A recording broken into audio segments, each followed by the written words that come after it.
Obuhabuzi bwa Minisita Janet Museveni buhirweyo Minisita omuhwezo w'ebyemizano Peter Ogwanga aha mukoro gw'okukwasa n'ekiitaka ery'okwombekaho ekishaayi ky'okutendekeramu abazaano mu mpaka eza AFCON 2027. Very many visitors are going to begin coming up to the time of the competition. Even the road between Hoima and Kampala, we are fast-tracking it, and if you've seen, the work is improving because it was one of the items which had been observed by CAF. Within a year, that road also will be complete to support us in terms of AFCON 2027. Emirimo ejiri omukorwa ha kishaayi kya Boma mu rurembo rwa Hoima na Boma y'amasindi kandi naija kumaraho biliyoni 3.3 na miliyoni 800. Is to assure you that already for purposes of the hoteliers here, we have secured 101 billion shillings to support the development and the improvements of hotels in Bunyoro.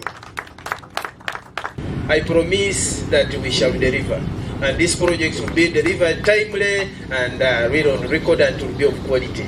Minisita Janet omubutumwa bwe nagira mu government etungire biliyoni 11 okushagika hotel na biliyoni 2.13 ezokukora enguuto ezirikuza ha kishaayi omu rurembo rwa Hoima. I want to confirm tomorrow I have a meeting with your senior minister. Specifically, I want to find out, have you deployed contractors in these roads? If they are not there, now I'm putting myself to be the monitor. Because I want within 6 months, by the time CAF comes in August 31st, I must see 80% of the works done. I request you, Honorable Minister, to convey our greetings and our sincere appreciation to Mama, who is the captain of our sector, for all the support that she has given to ensure that Hoima cluster develops infrastructure and requirements to host AFCON.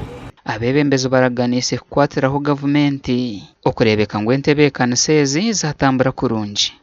That as mayor-elect who is coming in the next 3 weeks, I want to promise that we are going to work with you. We are going to cooperate with you.